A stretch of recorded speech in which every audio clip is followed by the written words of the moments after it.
Jersey. Last week today lived presentado da fantastic. Comics and art. Let's fucking go.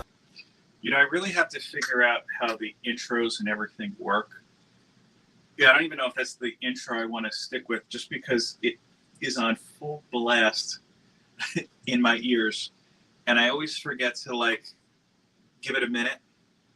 So, yeah, it's a nice little jolt to my system. Well, that being said, happy Saturday to all, and welcome to Last Week Today Live with my special guest, Gary B., who was waiting patiently in the backstage area. Sorry about my sudden cancellation last week. I had some stuff come up more or less at the last minute. LFG, yes, thank you, Brian. Brian LCS, everybody. Which is my reminder to remind you that you only have 1 week left to nominate your favorite channel for a comic book community award. Go ahead and do that. Everybody's been talking about that. That's just how it is. But let's see who is here with us before we let Gary on here. Las Cruces from New Mexico. How are you, my friend? Yeah, hello from New Mexico. There you go. I feel like we have to somehow hook up Las Cruces with, like, the New Mexico Board of Tourism, just to be the official kind of greeter. Like, on behalf of New Mexico, how are you? By the way, yes, I did have a double espresso this morning. Yes, I'm starting to crash from it.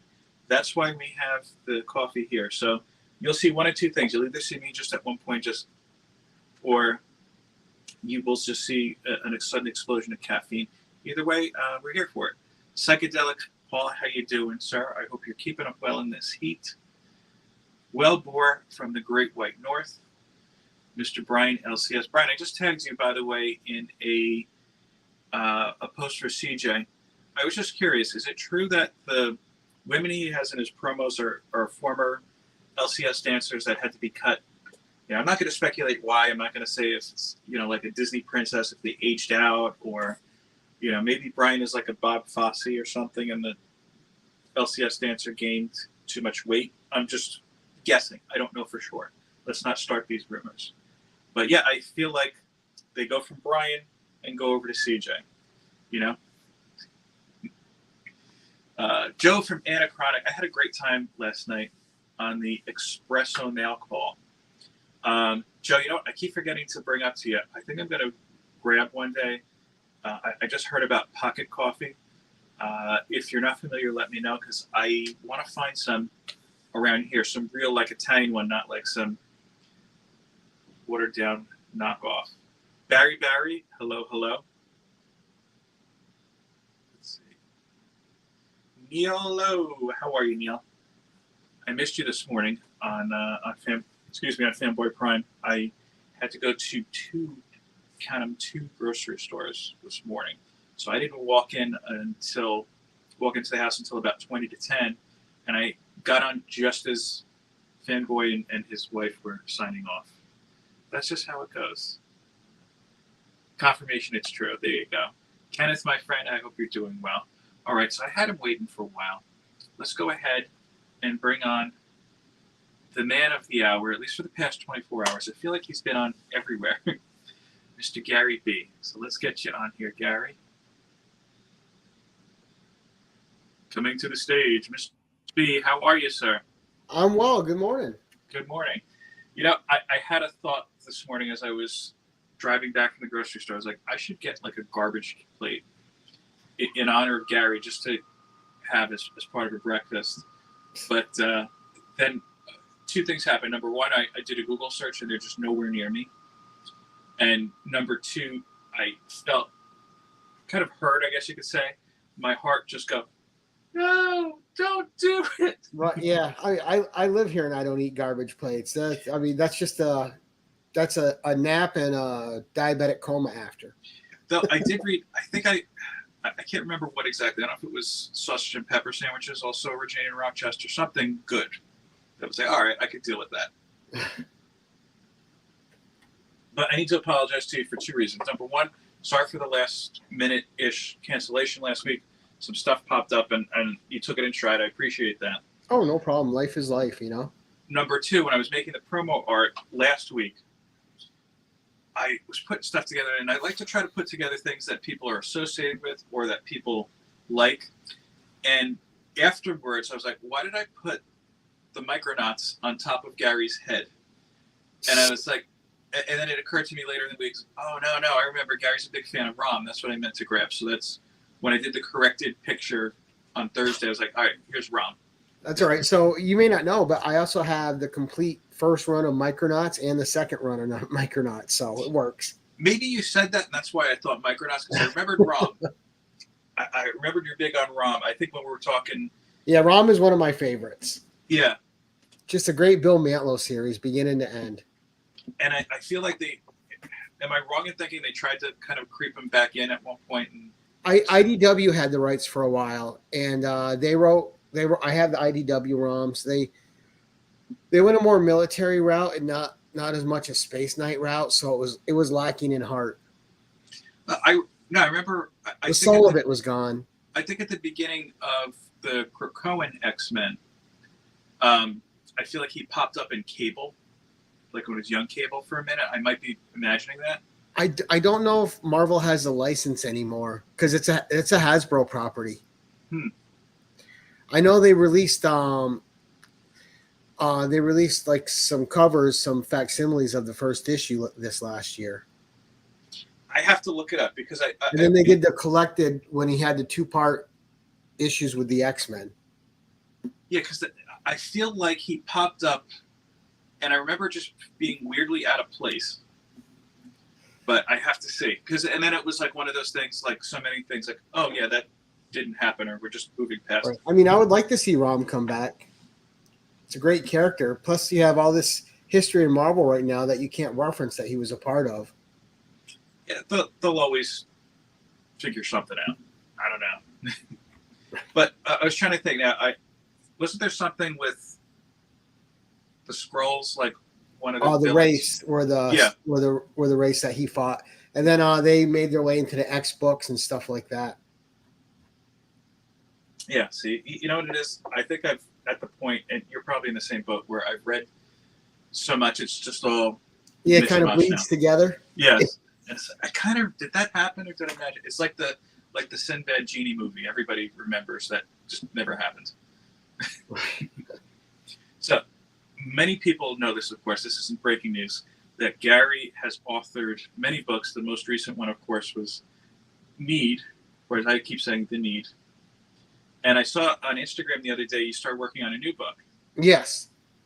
Can you tell us anything about that yet? Sure. The working title right now is Broken Angel and Shotgun Jesus.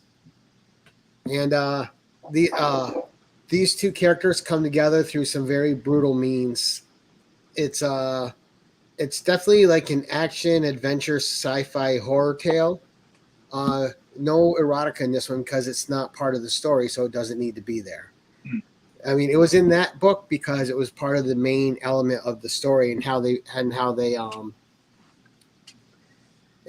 story progressed. It had to be there. That's not prevalent or present in the new one I'm writing. The new one is more of a Shotgun Jesus and Broken Angel. It's more of a father-daughter relationship. It's one guy trying to protect another person. With someone else after them for reasons I don't want to give out right now. Understood. So it's kind of like a Last of Us, almost. No, it's gonna be brutal like The Boys. Mm-hmm. Like it's that kind of action. It's that kind of hardcore action.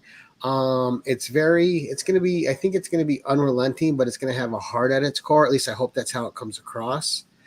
But there are powers involved. And it's definitely a pursuit story.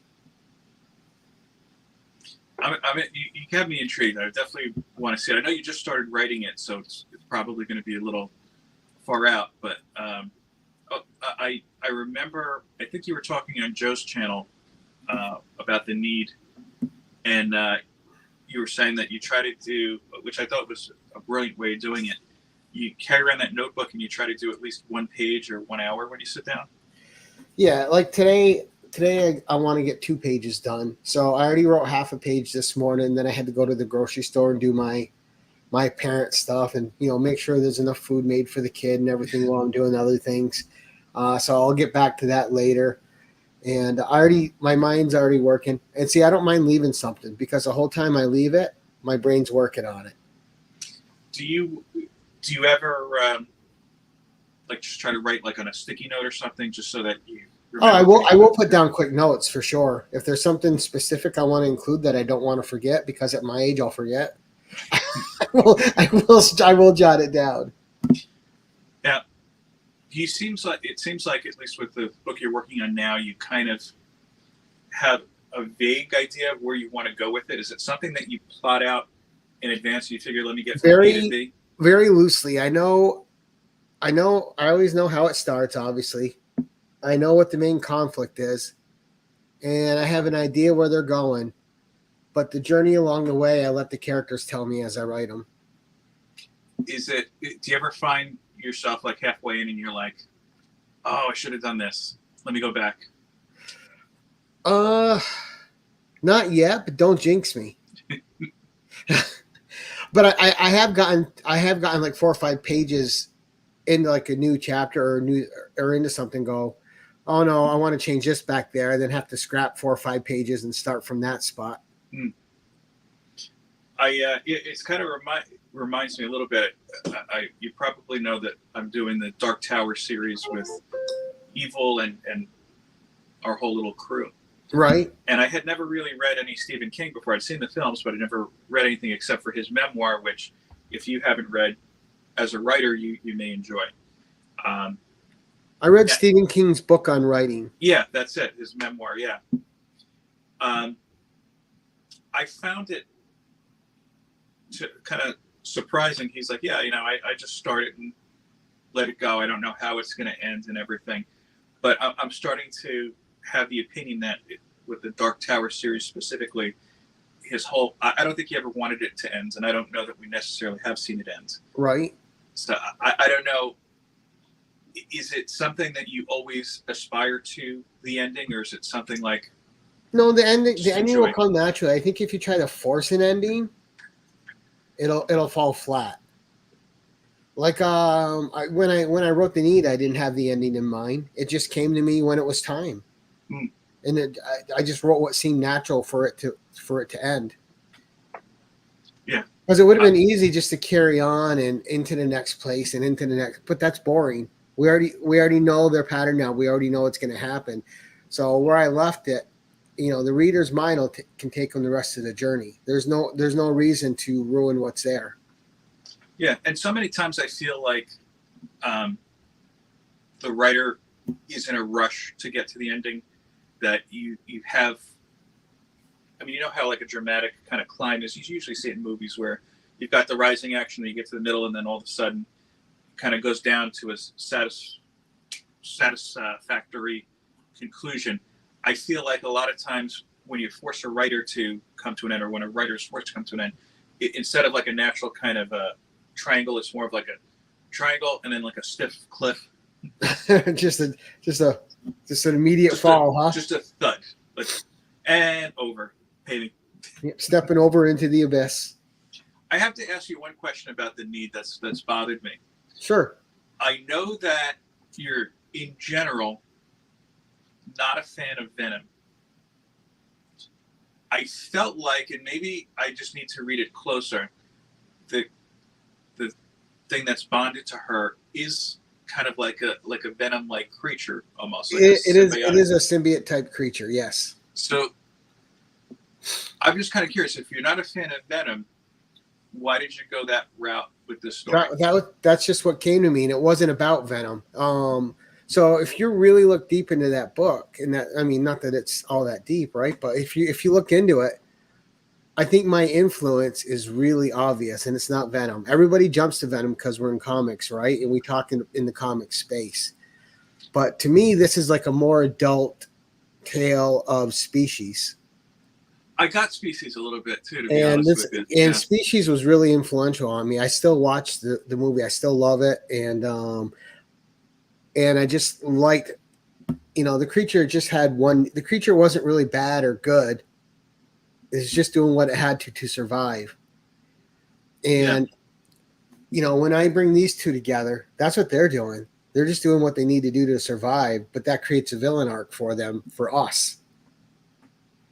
Have you thought about at any point revisiting the character? I know Cliff has nudged me on it. He had one called Children of Need or something. Yeah. And Put something like that up here. Yeah. Yeah. The thing is I mean to write sequels to it, and I'm not ruling out that it'll ever happen, but I'd have to be inspired to do it. It would have to be something I need to write, not something I'm writing just to write, because then I don't think I would do it justice. I gotta really feel like I have to write this and get it out.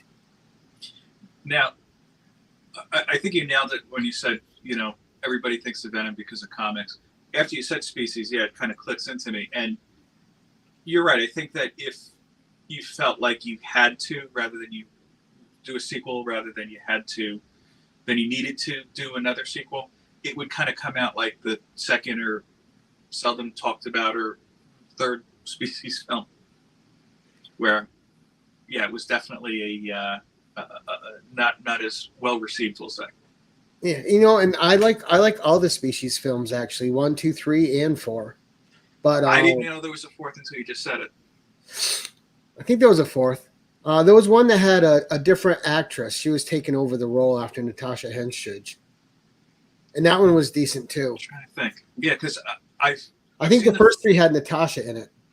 I've seen the first one multiple times. I think I've seen parts of the second one, and I don't think I ever saw the third one. But yeah, no, I could definitely see the influence. Well, it was also kind of a love letter to 80s horror, because that's what I grew up with. So The Need was like a love letter to 80s horror and everything I was watching back then as a child, or as a teenager, I should say. Because because 82 I was 12, so I became a teenager in 83, obviously, but 80s horror had a big influence on me. Now, that's interesting. When you sat down to write this, was it, I want to write something that's a love letter to 80s horror, or was it, I have this idea, but I also want to incorporate some of these elements in it? I didn't specifically think of 80s horror, but when I finished it, I could see the influence of 80s horror in my writing and in my plot and in how things unfolded. So it's something I saw in retrospect. It wasn't something I set out to do. I had an idea. I sat down. The only thing I had when I sat down is I had a base concept. Is I wanted this woman that had been mistreated her whole life. She bonds with something. Together, they become a threat. And I love horror. I wanted to write a horror story, and I've been waiting for the right idea to hit me. And I have drafts of many horror stories. I have one over there called Bacon Skin, which I had started when I was young, and I have a whole bunch of like little things I had started. So you might one day just be like, "Hey, Bacon Skin. Now I know where to go with it. Let me." Actually, elements of Bacon Skin are going to be incorporated in this new one I'm writing. So I never gave up the concept. It's going to be incorporated in a way in Broken Angel and Shotgun Jesus. Now, do you give yourself a deadline, or are you more like the guy from Game of Thrones, where it's done when it's done? It's done when it's done. Especially when you're letting the characters take you on tangents. You don't know when it's going to be done. So if I'm writing and I have this next scene in mind, but the character I'm writing, it dictates, I like, oh, they wouldn't do this anymore. They'd do something different. Tangents are going to happen. So I will for this one, I'd like to have it done in a year. But then, and that's with me writing it. That's with me getting it out to people to proofread and tell me why I'm stupid here, why I screwed up there, what I need to fix over here, what doesn't make sense there. Because that's a whole process in itself, getting feedback from a bunch of people, so you can go in, rewrite sections, and make it tighter and more coherent. Have you ever, based on feedback, totally changed how a character acts or how a scene dictates itself? No, because I know who the characters are. I've lived with the characters. They live in my mind when I'm writing them. So someone can give me some feedback, but I'll know if that's right for the character or not. More of the feedback I look for is it is Joe.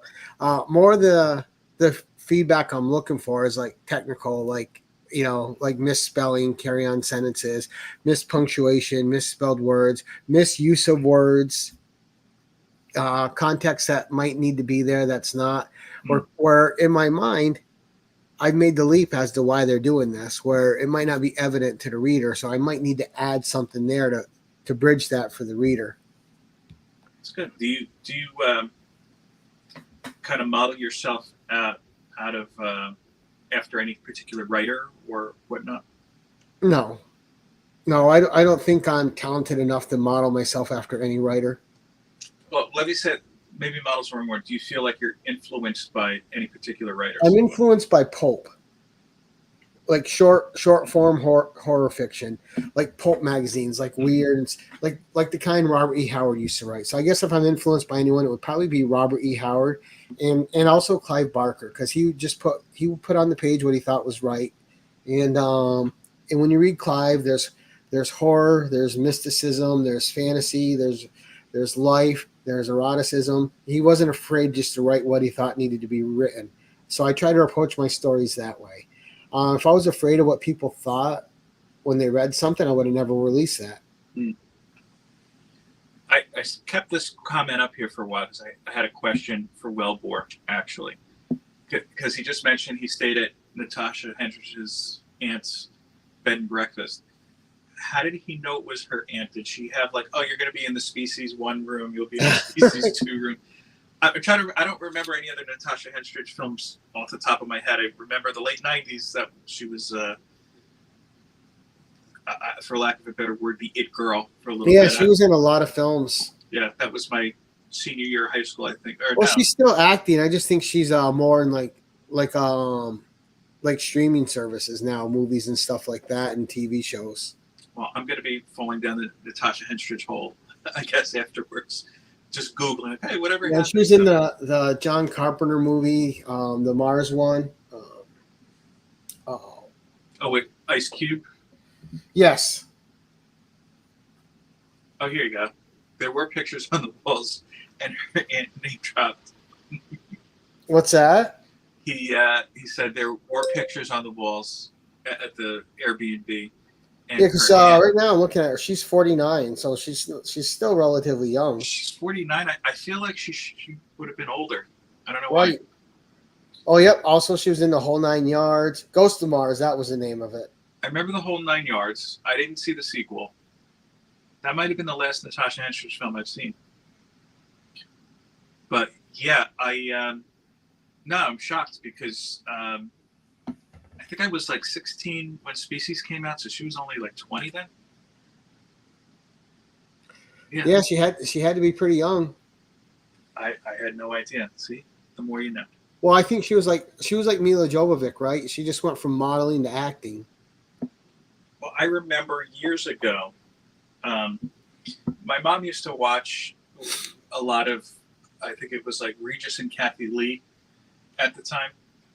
And when I was a kid, like if we were home from school for whatever reason, that would just be on because it was there. And right. Regis, I always thought was funny. And I think that, I could be wrong, Mila Jovovich was in the sequel to The Blue Lagoon. Yes. Yeah. Return to Blue Lagoon. Yeah, and I remember she was on. But she was super young then. Yeah, because I think she's only a couple of years older than me. I could be wrong, but I remember her showing off like she was an artist, or I don't know if she still draws or whatnot. And I remember Kathy Lee being like, "Oh wow, this is so dark," and I kept saying to myself, "That's kind of weird to say on morning TV." Right. I was kind of curious. Going back to, you said, your pulp influences. A lot of people in the community know you for Conan. Right. Have you ever thought about, or have you attempted to write anything similar to Conan or along those lines? I have not, but I've thought about it more recently. about penning a Conan tale, but it's tough because I hold that character in such high regard. I wouldn't want to dishonor it with anything that I would consider a feeble attempt.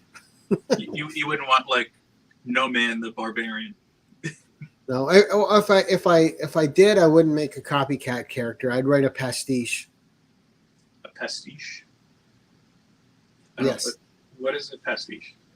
So a pastiche is when you take an existing IP, like Conan, and you try to mimic it and mirror it in the way that the original author did, right? So I would try to do something that honors the character and spirit of the Robert E. Howard character as he portrayed it.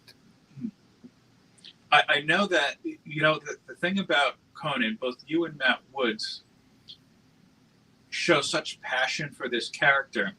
As somebody who's never read Conan, it's like, oh, wow, that sounds like something I should read. But it also sounds like, yeah, he's got this huge amount of history. I understand it's kind of like not necessarily, tell me if I'm wrong, it's not necessarily continuity. It's more like, here is a Conan the Barbarian story. Is that right? Correct. So when Robert E. Howard wrote them, and if you read Conan, you should read the Robert E. Howards. They're amazing.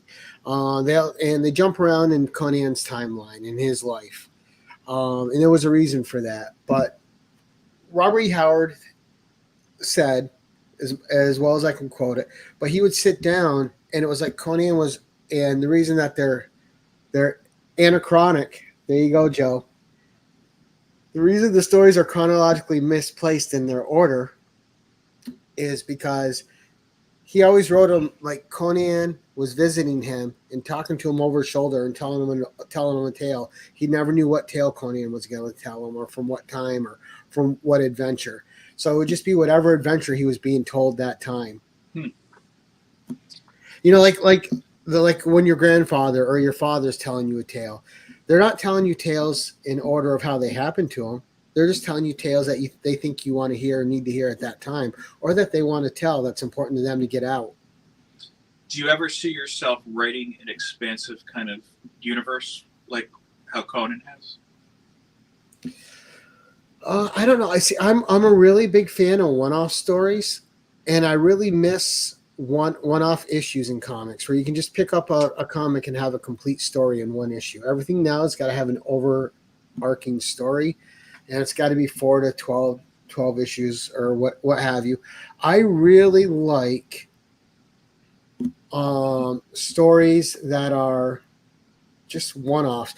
Now, when I was writing erotica, I did that. I had a whole Alan and Allie universe, and there was characters around them that were part of that universe, and they would kind of cross each other's paths in different stories. But that was about as far as I went with it. Yeah, one of the things that I have to say, going back to the Dark Tower for a second, again, I hadn't read any of the other Stephen King books. I've seen a lot of the films, and one of the things that has been explained to me is that you do have characters from other books and everything, because this is supposed to be like basically the glue of the Stephen King universe, for lack of a better description, because I can't think of one.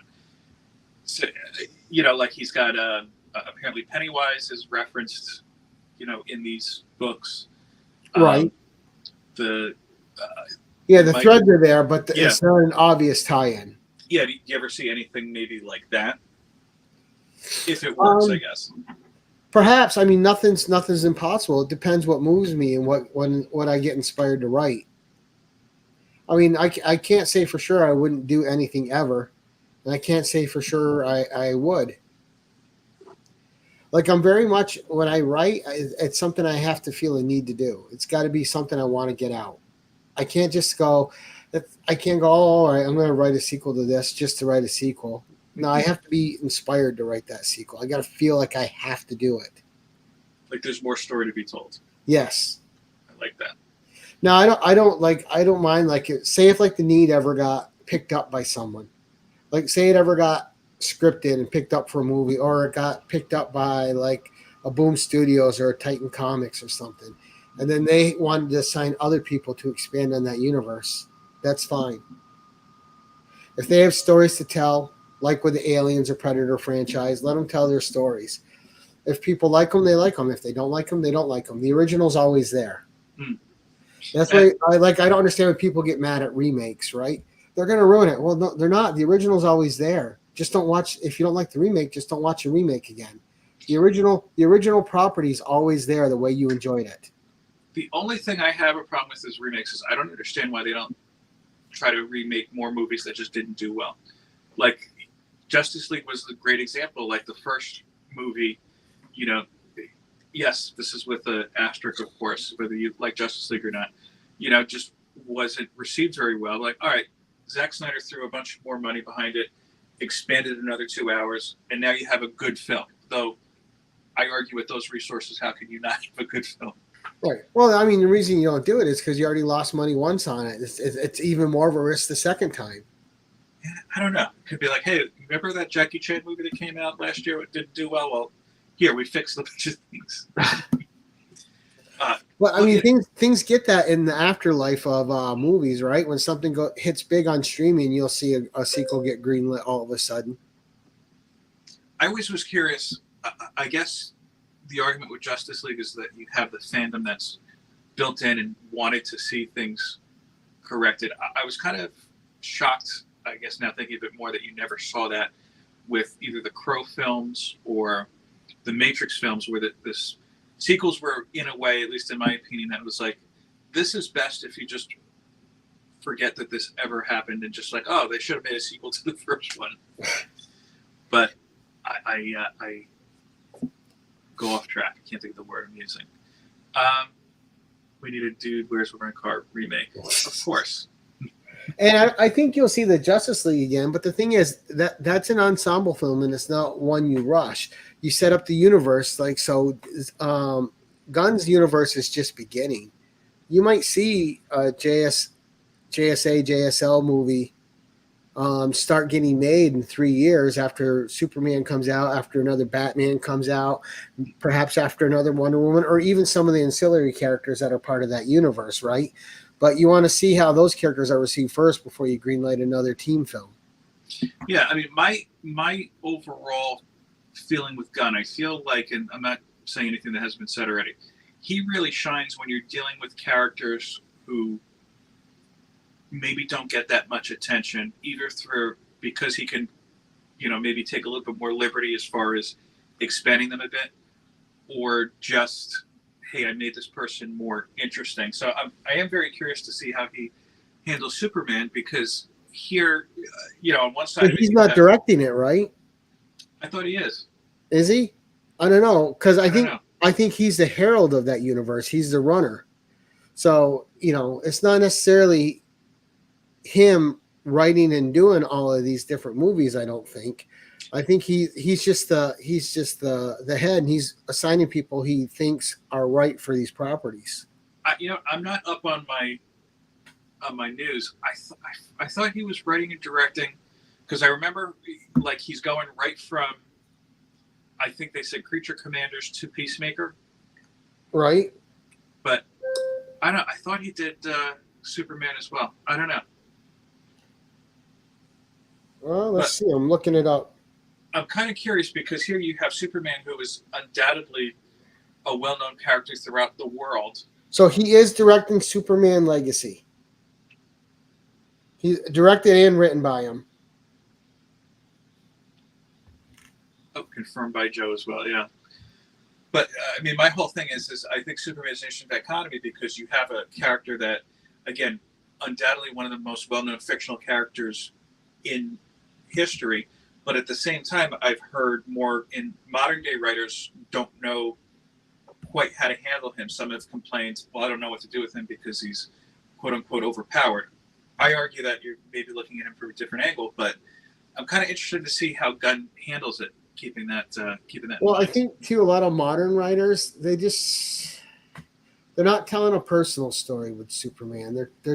They're trying to fit him into what they perceive. And I'm just speaking out of my butt here, but it feels like they try to fit him into the darker world of what people write in comics now, where everything's got to have an edge to it. Yeah. You know, Superman doesn't necessarily have to have an edge. He just has to care. His Clark Kent persona has got to be as important as his Superman persona, and there's got to be that balance there. But both characters, they're the same guy. They have to have the same heart. They have to care about the common good. They have to care about doing better for their fellow man. And when they fall short of that, it has to hurt them on a personal level because they weren't able to do what they perceived is their moral responsibility to do. Precisely. And yeah, I haven't read Superman in probably since New 52. Actually, no, I did read Super Sons, I think, until they aged up his son. But my whole point is I know that when Bendis jumped in, for example, and I generally liked Bendis. I haven't read anything he's done in a while because I feel like whatever he's like, all right, well, these worked for the Marvel characters. Let me try to apply them to the DC characters. Now we're going to have a villain that nobody remembers be like a big guy, big bad guy for a little bit. He's going to reveal his identity. I don't know how the dialogue went in Superman, but Bendis seems to hit a lot of the same beats. I don't even know what he's doing now, to be honest with you. I know he's not with DC He's been working on his own stories over at Dark Horse. Yeah, and I hear that from a lot of people, Joe. Yeah, and is it new properties at this point, or it's his own properties like Pearl and Joy Operations. Pearl, I enjoyed to an extent, I have to say, when they was coming out at DC. I think I was first introduced to him when he was at Image with Powers, but I kind of got bored with it, and I was like, all right, I'm resetting everything here. Now we're going in this direction. Now we're going in that direction. I don't know, just my take on it. But let me ask you something, Gary. Who are you reading? Well, who or what? Why don't we say? Are you reading regularly now? Well, obviously, I'm reading the Titan series of Conan the Barbarian, which has been absolutely amazing. It feels just like I'm back. Every time I pick up an issue, it transports me back to being a kid in the 70s reading Conan. It's just so good. It's so spot on. They don't neuter the character or the stories at all. They just write Conan as Conan should be written. Jim Zub really understands the character. The two artists they have really understand how to draw Conan and not just Conan, the world around him, the Hyborian Age. The art, the two people doing the colors for each artist have been amazing. The lettering's been amazing. It's just been a complete total package. Savage Sword is good. Just got renewed to go 12 issues instead of 6, so that's not going to stop, and hopefully it'll get renewed past then. That's really hitting on all cylinders. Another thing I'm reading is the new Captain Marvel arc just ended by Alyssa Wong, which was really good. Another great She's art. a great writer. The Kelly Thompson one was great. It had a misfire on the one shot they put out, which wasn't good, and then it came back with the Alyssa Wong story, which I thought was great. And Spider-Woman's going right now, which I'm really enjoying. She's trying to find a way to save her son, and it's kind of back to her detective roots, which I thought was being ignored too much in previous stories. So I'm glad to see Jess kind of rerouted in who she is. Wonder Woman and Power Girl I'm enjoying over at DC. But that's kind of the things I'm reading. Right now I'm just mostly going through a lot of my old Bronze Age. Like I'm reading Silver Sable and the Wild Pack. I'm going through that 35 issue series. This was Captain Marvel just ended, but I'm just keeping up with the characters I've always loved. And right now they're having a resurgence in Sensational She-Hulk. That also ends with issue 10. So this new Captain Marvel run just ended. Sensational She-Hulk's done with the last issue. So what I pick up from here on out, we'll see. I know that Titan's going to do an expanded Robert E. Howard universe, and I can't wait to dig into those issues. Some of my favorite characters of Robert E. Howard's are coming out in those issues. And that all starts with a 4-issue miniseries called Battle of the Black Stone. And that's going to cross over into Savage Sword of Conan. And the new arc just started where we're taking a look at a younger Conan. Well, we just got 12 issues of an older one, like a 35-ish Conan. Now we're going back to him as a 17, 18-year-old. And Zub was following the same formula as Robert E. Howard, where you jump around in Conan's timeline and tell tales. One thing I have to say I like about Zub in general, I feel like when he takes on a character, he respects the history and he brings out the best and kind of turns down maybe the things that weren't the best. He does. I think another writer that's like that is Jed McKay. Like everything he does with the Black Cat, I absolutely love. Anything I've read from Jed McKay has been extraordinary. Jerry Dugan, I think, is another writer that does that, where he just dives into whatever the characters are and he understands them before he writes them. I think he's one of those writers that isn't talked about enough either. Dugan, personally, for me, is hit or miss. Like I just haven't found like a middle ground with some of his stuff. Some of it is great. Some of it just like, Yeah, and I just may not experience some of the. A couple things I've only read a few things from him, and I thought they were great. So, let me ask you: do you find yourself following more of a character, or more of a talent behind the character? Both. So, like, I always follow Conan, and overall, I'll always follow the character the most. But I'm not just following Conan. I'm following Jim Zub's newsletter, his releases, what he's got coming up, his Instagram feed, his Facebook feed. So I'm following Jim Zub as well. But mainly I'm a character follower. So let me ask you something. If you found out tomorrow Zub is going to be working on a character that you absolutely despise, are you checking out the issue, or are you waiting to see how people come back? So if somebody I like goes over and writes Venom, I'm not checking out Venom. Yeah. Well, there you go. I wasn't even going to mention Venom. You went Venom. Well, I mean, that's what everyone's going to ask me, right? Yeah. So no, if Jim Zub went and wrote Venom, I'm still not reading Venom.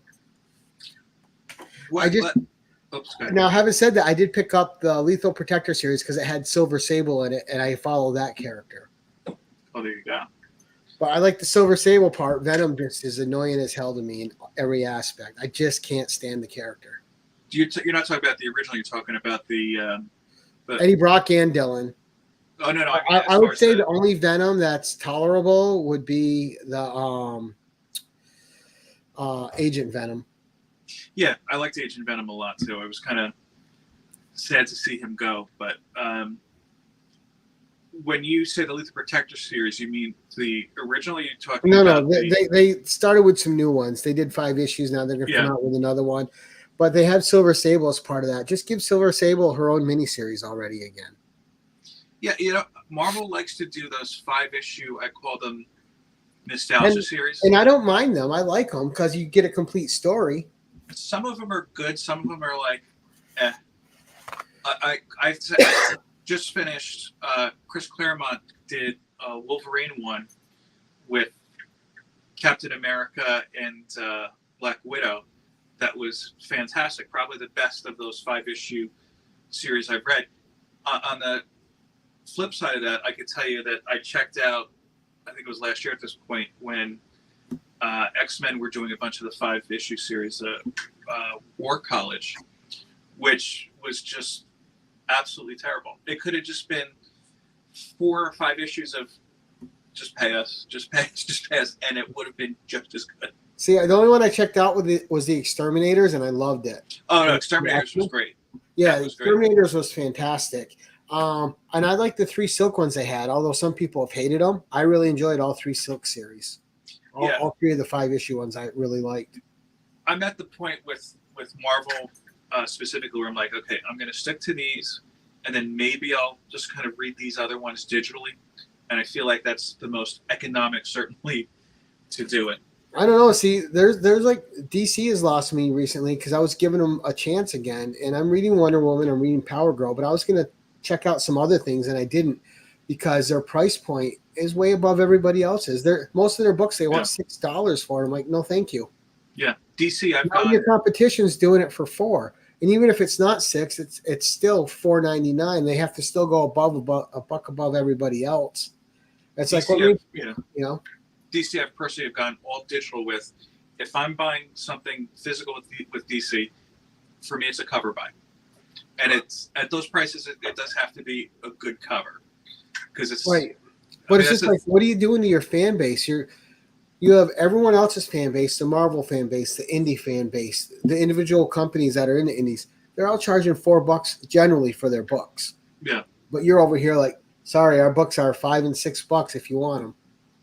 Now, what's interesting too, I feel like I haven't read Spawn in a long time, but I'm feeling like there's a resurgence for Spawn, not necessarily because of the quality of the story, but because it's $2.99.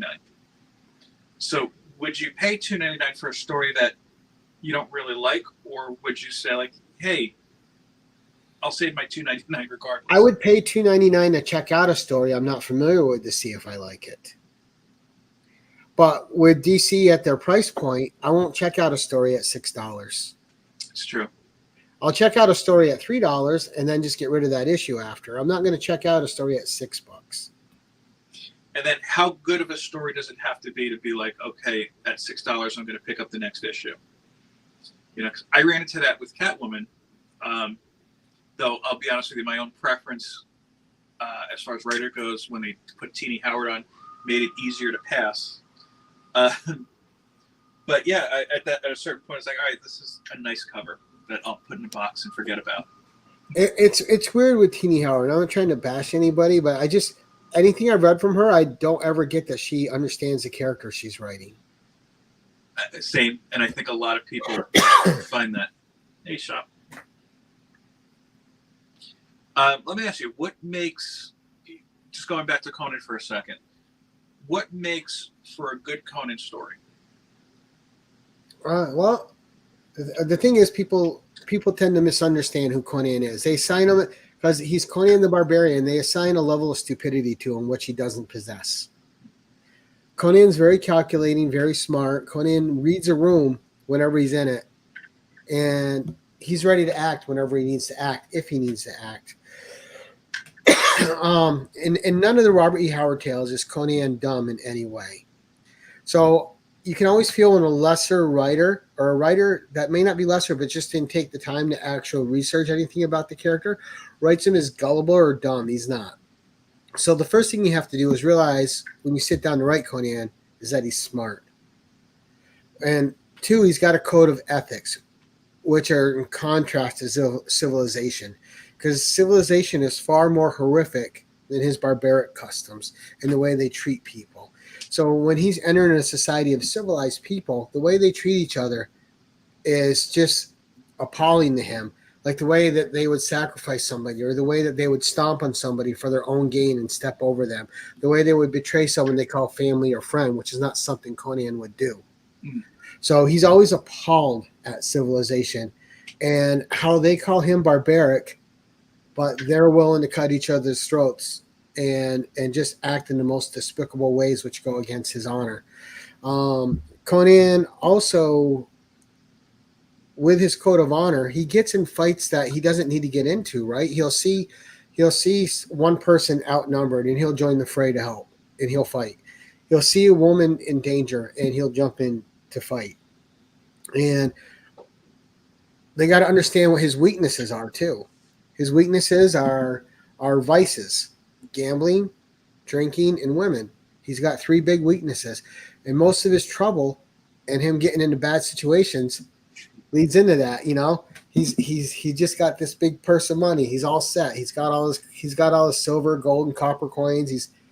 He gets blind stinking drunk with it and makes bad decisions, or he gets looped in with lust with a woman he sees, and he gets lured into a situation he's got to fight his way out of, or he gets caught up in a political fray between 2 parties, and if he's doing something as a mercenary, he might be on the losing side, but that's the side that paid him. See, everything that you're saying, it sounds to me that it's not necessarily he's the most cunning character. It's not that he's the most, why don't we say, virtuous character. He's basically a product of his environment. All his reactions are a way of life. Well, yeah, it's low fantasy instead of high fantasy. Yeah, think of it even like this. You were saying at the beginning, people mistaken him for being stupid. It's not that. You're a barbarian. By definition, one would think that you're kind of nomadic. You're roaming around. Maybe you don't value book smarts as much as survival, and then that he excels. Well, you could say that, but Conan can speak the language. Conan, wherever he goes, he learns the language of wherever he's at. Conan can speak many different languages. He's multilingual.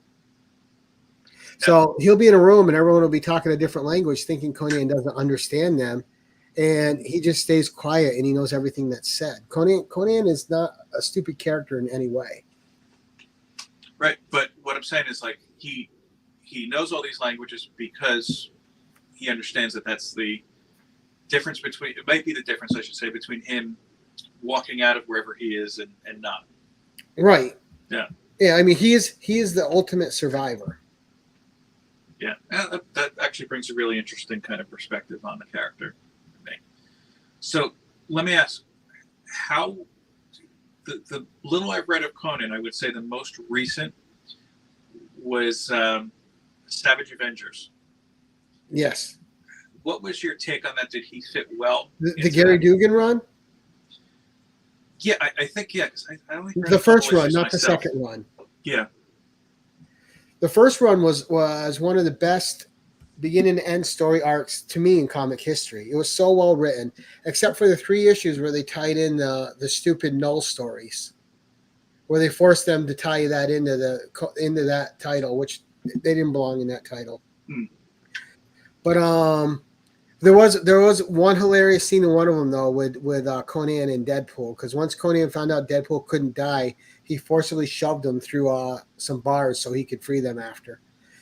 So he crushed his skull and just shoved him through the bars. I'm trying to think. I think I bailed out early. I remember there was something with a wizard. Thulsa Doom. Yeah. Or Tathaimon. I forget which. But anyway, so what happens is Gary Dugan, and I have so much respect for the ending of this because this tale comes to an end.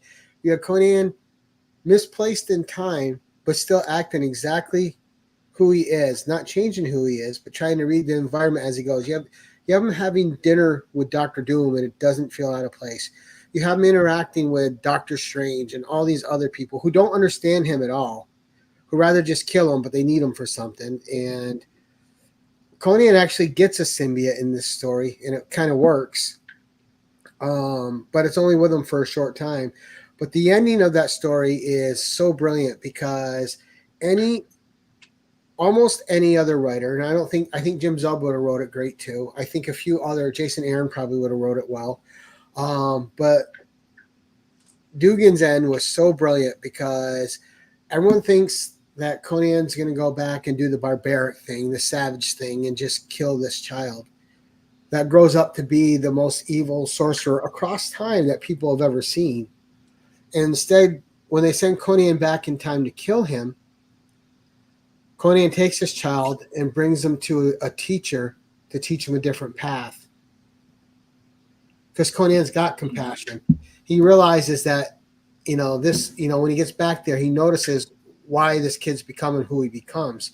So he takes him someplace else and gives him a chance at being someone better. And as he's leaving, he goes, but if you stray from the path, I'll be there. Nurture over nature.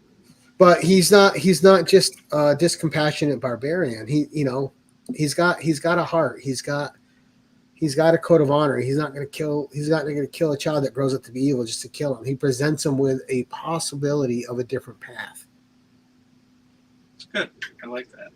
Now I might have to jump down that hole of Savage Avengers. Just a really intelligent ending. Really, really smart. Like I had so much respect for Dugan after that ending. Now, let me ask you, the character, because we've been talking a lot about Conan. Red Sonja, I know, is a Conan character who has kind of bounced around to different companies and whatnot as well. Do you feel she's been handled with the same level of respect, or is it just like? Oh, not at all. The last really good run of Red Sonja at Dynamite was Mark Russell, and he ended up getting mad at Dynamite and leaving. And as soon as he left, that run tanked, and they ended it in 5 issues because it just went from great to just cringy and bad. I think Dynamite cares more about putting out covers that make young boys buy them than telling a good story. They have assigned many people to Red Sonja that don't understand who she is.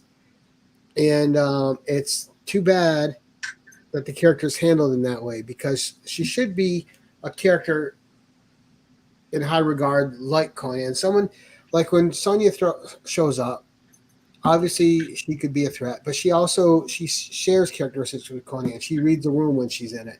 She always knows who's at her back, who's at her side, who's at her front. She always is ready to go. She also has a code of honor, but like Conan, she's low fantasy, and they keep putting her in high fantasy scenarios. So it's everything that these characters do isn't supposed to be a world-saving event. Isn't supposed to be this epic quest. This a lot of the stuff they do is just affecting them in their daily survival. And there's some people that they get mixed up with along the way, but when that scenario is done, they move on, and those people stay there. It's a shame that she does. I do again. I think the only Red Sonja story I've read was probably 10, 15 years ago at this point, when they had the Spider-Man Red Sonja crossover, Right. which I didn't think was bad. To be honest with you, I thought it was. Did you read the original one though in Marvel Team Up? No. That one's really good. It's a one issue. It's great. But just like you were saying, with I can't help but think it is a cover by. I mean, pre-pandemic and pre-children, my wife used to come into the comic book store with me, and Right. we'd have almost like a little game, I guess you could say. I'd be talking to the owner, and she'd be walking around the store, but come here for a second. What is this? It's like, I don't buy that book. And more than a few times, it was a Red Sonja cover with, oh, here, I'm holding a sword between my boobs just because. Right. And now we have those discussions too, because I'll watch Bueller, and of course it's usually one of the first ones, like, oh yeah, here's the photo covers. Why does that exist? I was like, because there's always something for someone in comics, even if I guess you're not going to read it. Well, it's like and I'm not trying to pick on any Whatnot sellers, but when I'm on Whatnot, there's Whatnot sellers. All they sell are like nudie books, nude covers, nude variants. I don't go into any of those. I don't care about it. If there's not a story in there, I don't give a shit. And I know, and there's people that just go and buy that stuff. They'll pay $100 for a cover. I'm like, why? It's going to have no value in a year. Why? Because somebody drew a boobie on it. I mean, just to me, it's like, why? Yeah. I don't get it myself.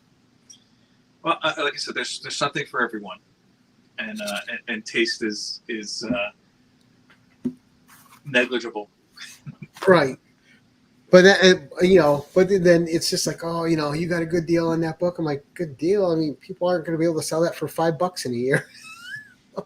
I will say this though: if I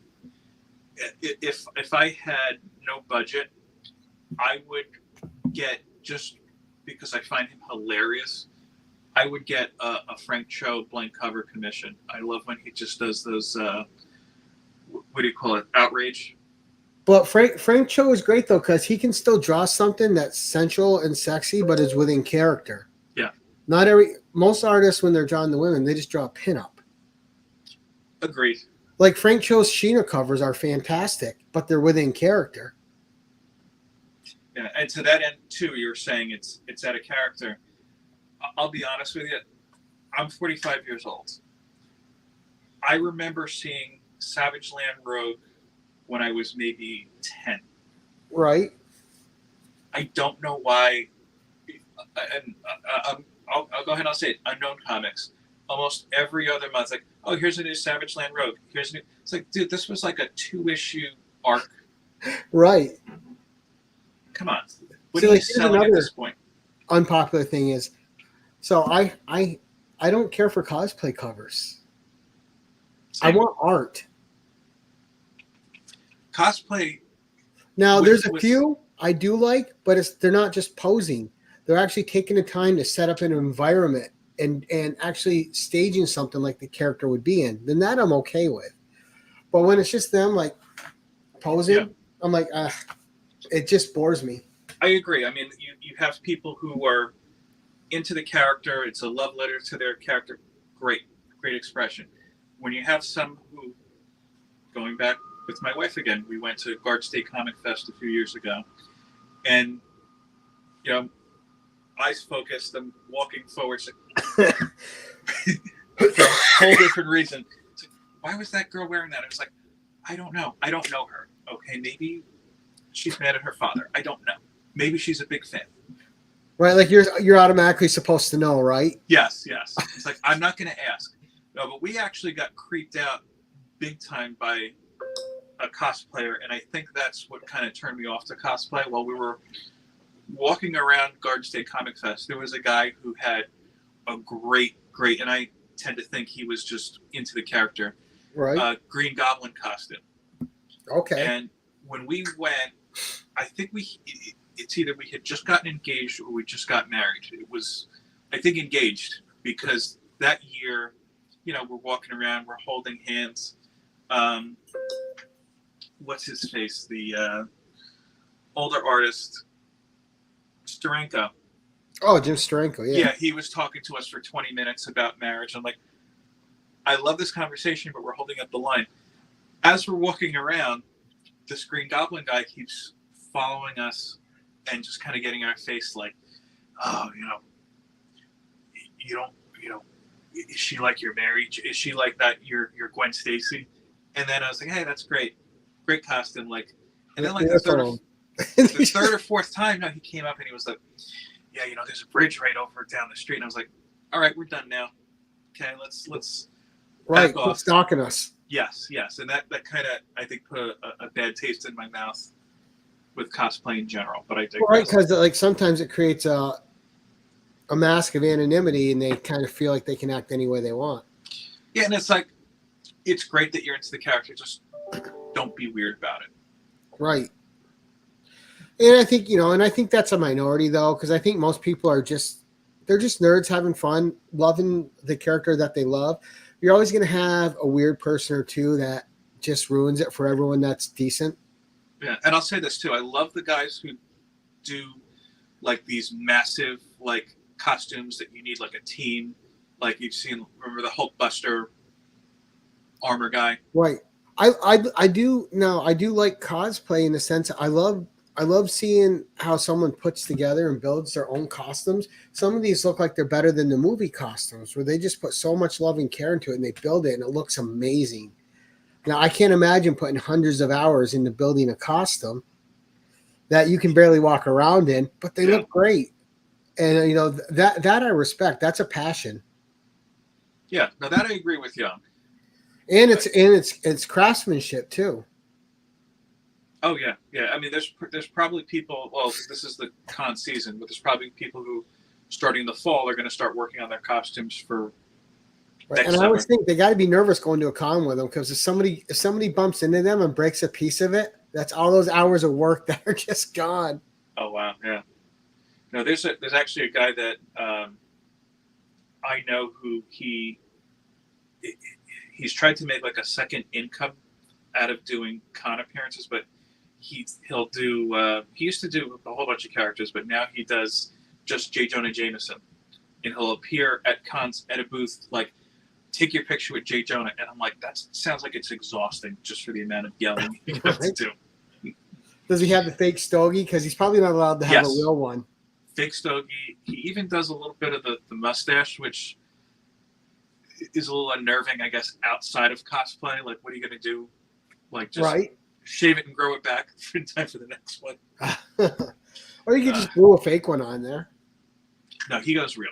I'll say that. That's commitment for however you want to take it, good or bad. That's commitment. Right. We are a little over the hour mark. Gary, why don't you tell everybody, you're on YouTube, I think, almost constantly.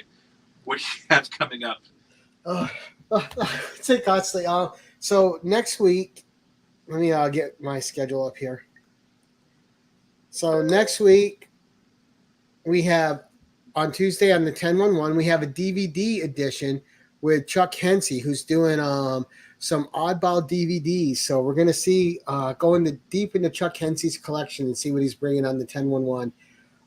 Steve is absent as my co-host that night, but we will have Mr. Mark Andrews on as a co-host. They were mentioning it last night. Yeah, I'm interested in seeing that big time. And then we have on the 8th is Mark Andrews again, but doing his album version of the 1011, much like Milt did. So Mark's got all those set up and ready to go. So we got some. We're keeping Joe's Anachronic comic people busy. I have an idea for you for a 1011. I don't think anybody's approached yet. I don't know how interesting it would be. That's all right. I mean, hit me up. I mean, it's a format I can mess around with. The week after, wait, tomorrow's the 2nd. So then on the 9th, you got to come by Joe's channel for the Anachronic College of Comic Book Knowledge, where Cliff on Comics is going to be on as a guest, and he's picked the Legion of Superheroes. So we'll be doing that over on Joe's channel Friday night at 8 p.m. Eastern. So I want to make sure we plug that. We're getting that in. But that's what's coming up to me currently. I'm interested in seeing that, and I'll tell you why. People might get upset with this. Legion of Superheroes is just a book I could never get into. I was having this conversation with somebody recently. I've tried, and I've tried hard. And it's like I'll get 4 pages in, and I'm like... See, now I think you have to fight Cliff publicly. No, but here's the thing. Cliff brings such an energy to everything. I feel like he can hype it up for it. Like he has this. Well, he's got passion. Oh yeah, and it's his way of attack. Like he's got this cadence. First of all, that at first it pulled me in because it kind of sounded like, if you remember the SNL bit with Brian Fellows, with Tracy Morgan had that character. He was a zoologist. Look it up on YouTube. Okay. And it pulled me in, but then I was like, he is, I don't know if he's right or wrong, but it's entertaining and it's interesting and it's hilarious all at the same time. I remember because usually my wife and my kids are sleeping. The first time I think I saw Cliff, I had it on my phone as I'm coming in, like I'm doing groceries. And she came in and was like, who's yelling? And I was like, he's not yelling, honey. That's Cliff. That's just enthusiasm. Yes. It's great. And that's what we need. Well, I wish I had Cliff's eidetic memory. That dude remembers. It seems like he remembers everything he's read like perfectly. Oh yeah. I wish I could remember like that. I can't even remember the things I love the most that well. I have to keep going back and revisiting. And I appreciated his passion for X-Men so much. As a fellow X-Men reader, sometimes it's just hard for people to get past because people are like, well, I haven't read it in 30 years, but it's terrible, and this is why. And I love how Cliff and John from John's Comics with Kids just bring that. I was going to say, you can't mention X-Men without bringing John up. Of course, yeah. What was I going to say too? I can't remember it now. That's all right. But yeah, that's what happens. This is the running out of steam. The espresso and the coffee are both crashing now. Do you get a little Phil nap after? I sometimes not by choice. That's actually what's going to go. I feel so terrible because I've been missing watching you live because every single time now I have YouTube on my phone. If I'm not down here, my son comes over and is like, all right, we're putting Blippi on now, right? And it was like, this is better than Blippi. This is Gary's Blippi. Oh, if I could plug for 1 second, Phil. Go ahead.